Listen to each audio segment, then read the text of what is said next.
Chapter 4. The All.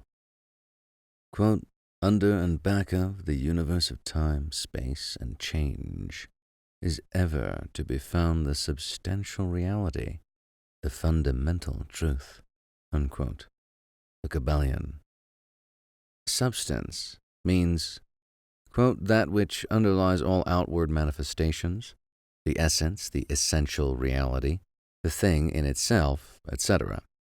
Substantial means actually existing, being the essential element, being real, etc. Reality means the state of being real, true, enduring, valid, fixed, permanent, actual, etc. Under and behind all outward appearances or manifestations, there must always be a substantial reality. This is the law.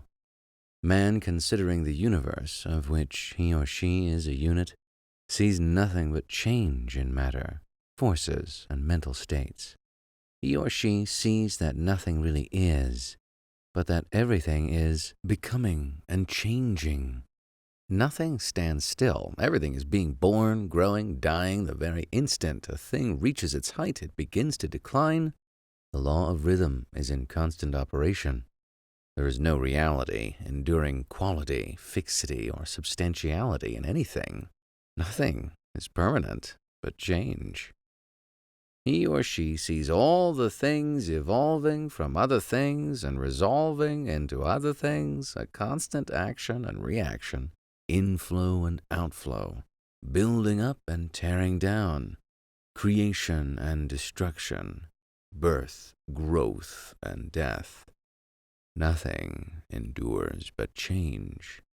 And if he or she be a thinking man or woman, they realize that all of these changing things must be but outward appearances or manifestations of some underlying power, some substantial reality.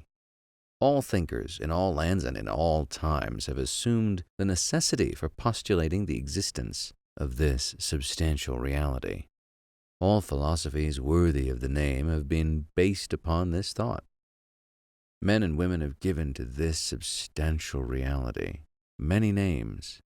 Some have called it by the term of deity under many titles. Others have called it the infinite and eternal energy. Others have tried to call it matter, but all have acknowledged its existence. It is self-evident. It needs no argument. In these lessons, we have followed the example of some of the world's greatest thinkers, both ancient and modern, the Hermetic masters, and have called this underlying power the substantial reality by the Hermetic name of the All, which term we consider the most comprehensive of the many terms applied by man to that which transcends names and terms. We accept and teach the view of the great Hermetic thinkers of all times, as well as those illumined souls who have reached higher planes of being, both of whom assert that the inner nature of the All is unknowable. This must be so, for naught by the All itself can comprehend its own nature and being. The Hermeticists believe and teach that the All in itself is and must ever be unknowable. They regard all the theories, guesses, and speculations of the theologians and metaphysicians regarding the inner nature of the All as but the childish efforts of mortal minds to grasp the secret of the infinite.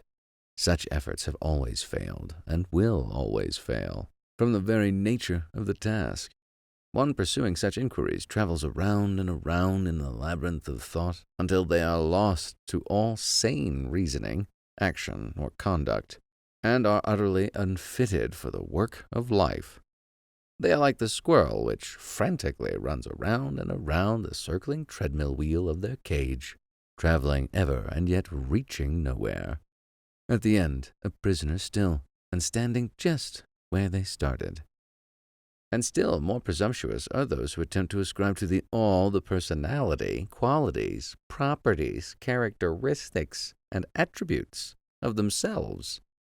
Ascribing to the All the human emotions, feelings, and characteristics, even down to the pettiest qualities of mankind, such as jealousy, susceptibility to flattery and praise, desire for offerings and worship, and all the other survivals from the days of the childhood of the race. Such ideas are not worthy of grown men and women, and are rapidly being discarded. At this point, it may be proper for me to state that we make a distinction between religion and theology, between philosophy and metaphysics. Religion to us means the institutional realization of the existence of the all, and one's relationship to it, while theology means the attempts of men to ascribe personality, qualities, and characteristics to it. Their theories regarding its affairs, wills, desires, plans, and designs, and their assumption of the office of middlemen between the all and the people. Philosophy, to us, means the inquiry after knowledge of things knowable and thinkable, while metaphysics means the attempt to carry the inquiry over and beyond the boundaries and into regions unknowable and unthinkable, and with the same tendency as that of theology.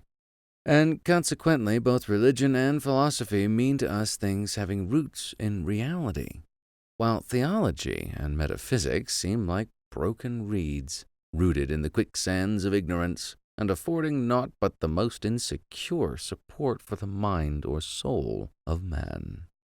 We do not insist upon our students accepting these definitions. We mention them merely to show our position. At any rate, you should hear very little about theology and metaphysics in these lessons. But while the essential nature of the all is unknowable, there are certain truths connected with its existence which the human mind finds itself compelled to accept, and an examination of these reports from a proper subject of inquiry, particularly as they agree with the reports of the illumined on higher planes, and to this inquiry we now invite you. Quote, "That which is the fundamental truth, the substantial reality, is beyond true naming, but the wise men and women call it the all." Unquote. The Kybalion. In its essence, the all is unknowable, but the report of reason must be hospitably received and treated with respect. Unquote. The Kybalion. The human reason, whose reports we must accept so long as we think at all, informs us as follows regarding the all, and that without attempting to remove the veil of the unknowable. 1. The all must be all that really is. There can be nothing existing outside of the all, else the all would not be the all. 2. The all must be infinite, for there is nothing else to define, confine, bound, limit, or restrict the all. It must be infinite in time or eternal. It must have always continuously existed, for there is nothing else to have ever created it, and something can never evolve from nothing. And if it had ever not been, even for a moment, it would not be now. It must continuously exist forever, for there is nothing to destroy it, and it can never not be, even for a moment, because something can never become nothing.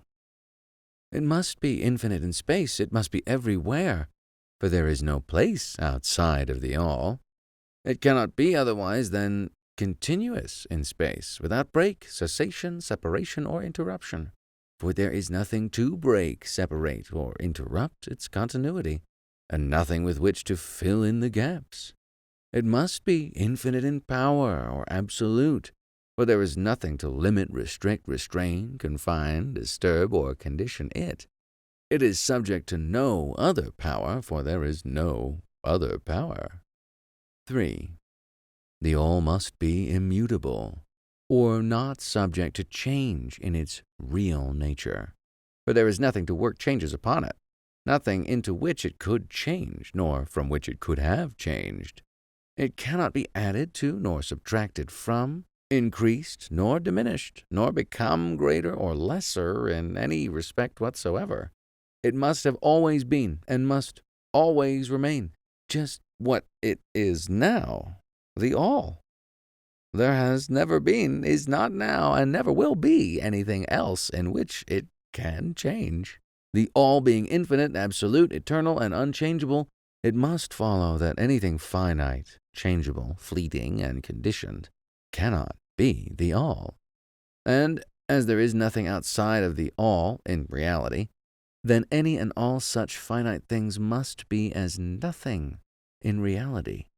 Now, do not become befogged nor frightened. We are not trying to lead you into the Christian Science field under cover of Hermetic philosophy. There is a reconciliation of this apparently contradictory state of affairs. Be patient. We will reach it in time. We see around us that which is called matter, which forms the physical foundations for all forms. Is the all merely matter? Not at all. Matter cannot manifest life or mind, and as life and mind are manifested in the universe, the all cannot be matter, for nothing rises higher than its own source. Nothing is ever manifested in an effect that is not in the cause. Nothing is evolved as a consequent that is not involved as an antecedent. And then modern science informs us that there is really no such thing as matter, that what we call matter is merely interrupted energy or force, that is, energy or force at a low rate of vibration. As a recent writer has said, matter has melded into mystery. Even material science has abandoned the theory of matter and now rests on the basis of energy. Then is the all merely energy or force? Not energy or force as the materialists use the terms.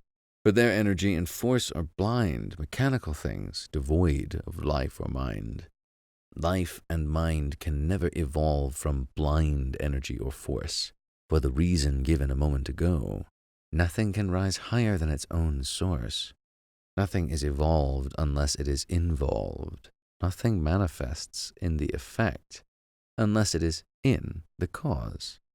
And so the all cannot be mere energy or force, for if it were, then there would be no such things as life and mind in existence. And we know better than that, for we are alive and using mind to consider this very question. And so are those who claim that energy or force is everything. What is there then higher than matter or energy that we know to be existent in the universe? Life and mind. Life and mind in all their varying degrees of unfoldment. Then, you ask, do you mean to tell us that the all is life and mind? Yes and no is our answer. If you mean life and mind as we poor petty mortals know them, then we say no, the all is not that. But what kind of life and mind do you mean? You ask. The answer is living mind, as far above that which mortals know by those words, as life and mind are higher than mechanical forces or matter. Infinite living mind, as compared to finite life and mind. We mean that which the illumined souls mean when they reverently pronounce the word spirit. The all is infinite living mind. The illumined call it spirit.